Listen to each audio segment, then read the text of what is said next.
proposta hoje é apresentar para vocês um pouquinho do que é a Sascar e passar também qual que é a nossa estratégia em termos de inovação, quais são as nossas políticas internas e processos que a gente está imaginando para inovar, tanto dentro de casa como fora. Tá? Bom, a Sascar é a maior empresa do Brasil de monitoramento de bens móveis. Tá? Recentemente ela foi comprada pelo Grupo Michelin e pode parecer, num primeiro momento, estranho uma empresa de pneus comprar uma empresa de serviços e tecnologia. Mas a ideia para o futuro é que não vai se vender mais um produto pneu. Nós vamos começar a vender um serviço de pneus. Então, a aquisição da Sascar veio para agregar todo esse know-how na prestação de serviços e monitoramento de pneus, para que no futuro próximo a gente consiga vender um serviço de pneus e não mais um produto pneu. Tá? Bom, um pouquinho em termos de números. Hoje a Sascar ela tem 59 mil clientes. Nosso EBITDA gira em torno de 34%, fechamento de 2016. Faturamento de 338 milhões no ano passado. Temos mais de 232 mil clientes, veículos monitorados. Tá? No Brasil, é a número 1, ou seja, a maior empresa de monitoramento do Brasil, e mundialmente a gente está em 6º lugar. E a gente já foi fundada há mais de 17 anos.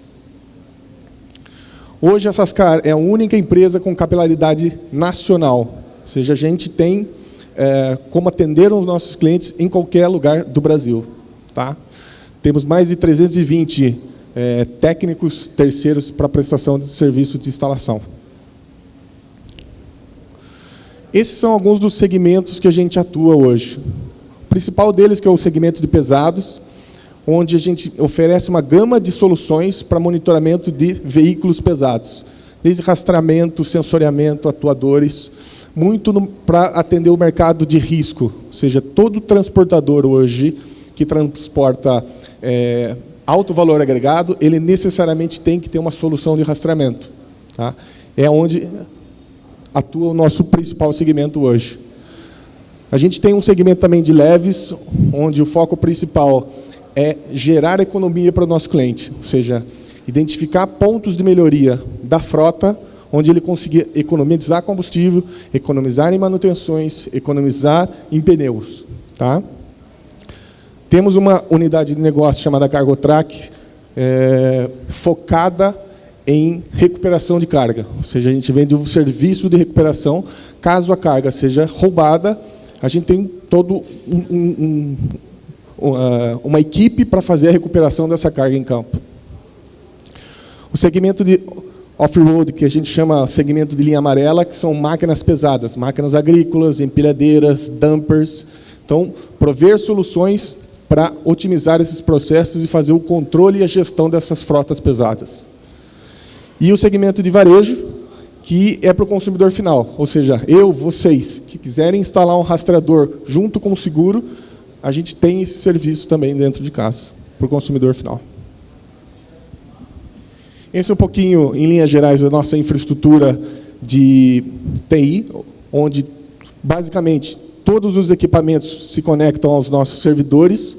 Essas mensagens são decodificadas, são guardadas no nosso data center, e a gente cria uma camada de administração para prover toda a visualização de localização para o nosso cliente.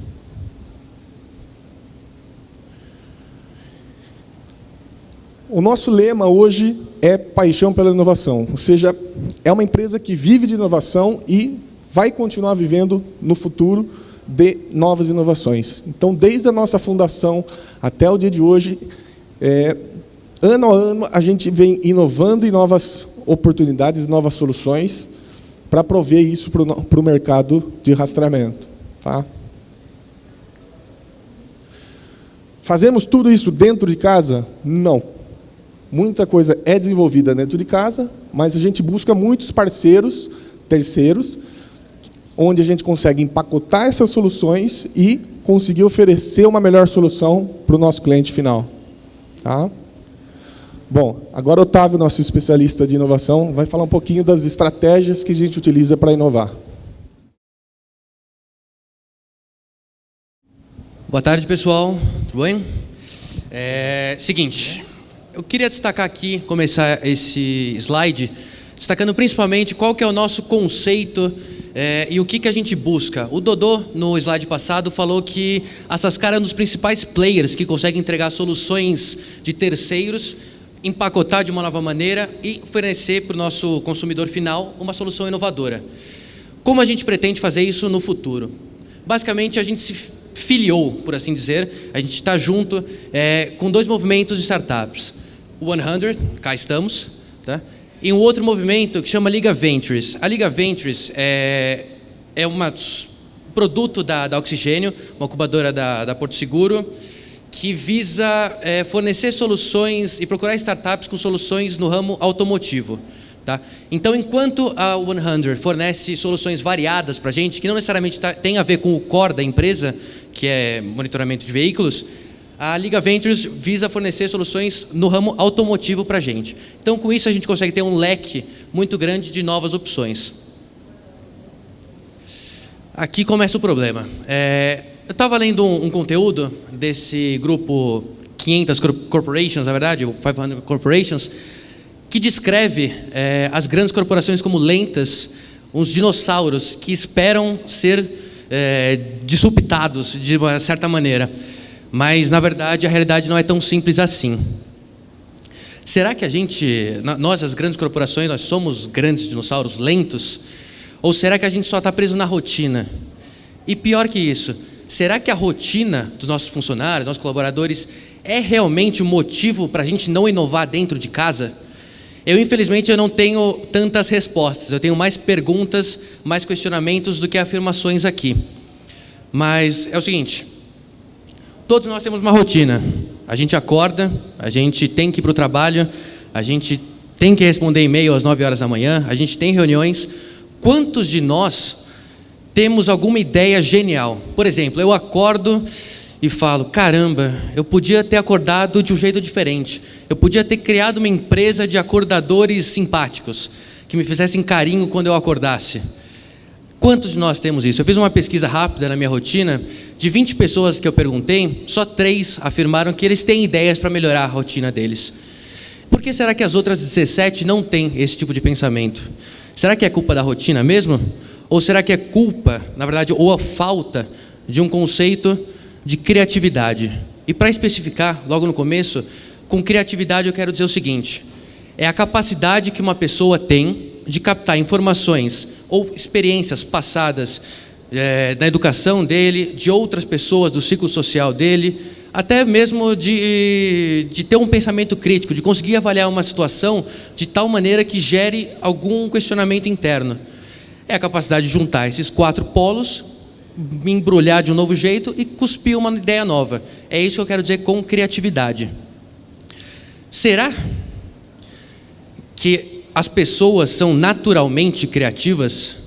Será que nós temos, quando a gente já nasce com a capacidade de pensar de um jeito inovador, de um jeito criativo? Ou será que a criatividade é algo aprendível? Será que a gente consegue ensinar alguém a ser criativo? E, bom, eu não posso afirmar categoricamente aqui, mas na Sascar a gente já fez alguns testes e a nossa solução e a nossa resposta encontrada foi a seguinte: durante 3 anos a gente fez o que a gente chamava de laboratório de inovação.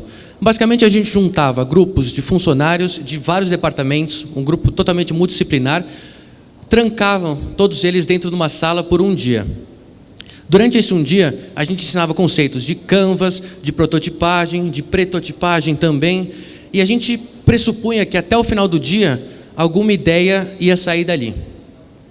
Os dias se passaram, os anos se passaram, e depois de 3 anos, e de vários laboratórios de inovação feitos, e várias tentativas de se ensinar a inovação e a criatividade, a gente teve 2 ideias no máximo, que foram realmente algo que foram para frente. Tá? E com isso, por causa dessa experiência, a gente conseguiu concluir que talvez a criatividade não seja algo ensinável e nem aprendível. Tá? E é por isso que naquele primeiro slide que eu comecei apresentando, a gente focou no seguinte: como a gente fazia antes? A gente tinha uma política totalmente voltada para o público interno, para estimular a inovação interna dentro da Sascar.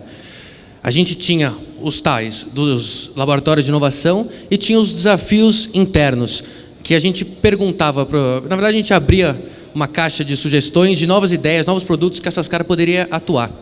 E o resultado foi aquele das 2 ideias em 3 anos. Isso acabou frustrando bastante a gente e respondendo aquela pergunta de inovação: será que a criatividade realmente ensinável?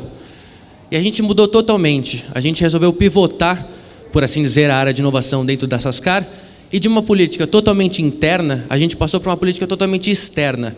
A gente não procura mais a inovação dentro de casa. A gente procura a inovação no nicho inovador, com startups, com universidades. É um risco que a gente está correndo, na verdade. Eu não sei se esse é o melhor caminho, mas a gente está aí para arriscar e ver, e errar rápido e ver se deu certo ou não. Tá? Então a gente tem realmente essa conexão com o meio empreendedor e com o Trends Radar, que é o nosso mapeamento de tendências externas. Além disso, a gente tem muito claro, e isso talvez seja um bom ganho que a Sascar tenha tido, no que a gente chama de mapa de originalidade. A gente sabe exatamente aonde a gente quer inovar. A gente não quer inovar em processo, como está falando ali, que é a inovação usual. Melhoria de processo, lançar uma nova geração de um produto, a gente não espera encontrar isso. O que a gente espera encontrar, na verdade, é algo ou disruptivo, um modelo de negócio que realmente tenha um impacto relevante e agrega ao portfólio de soluções Sascar, ou algo radical, que é uma tecnologia suficientemente capaz de mudar o jogo. Por exemplo, quando criaram o motor a combustão, na época. E com isso, com essas ações, a gente espera, o Dodô até apresentou esse slide, falando que a Sascar é uma das únicas do mercado, ou a única do mercado, com o know-how de empacotar produtos de terceiros. E com essa aproximação ao meio empreendedor, a gente espera não só continuar sendo, mas ser por muito tempo. É isso que a gente procura aqui, com essa conexão com as startups, com o ramo das universidades, prover sempre a melhor solução para o nosso cliente. Obrigado.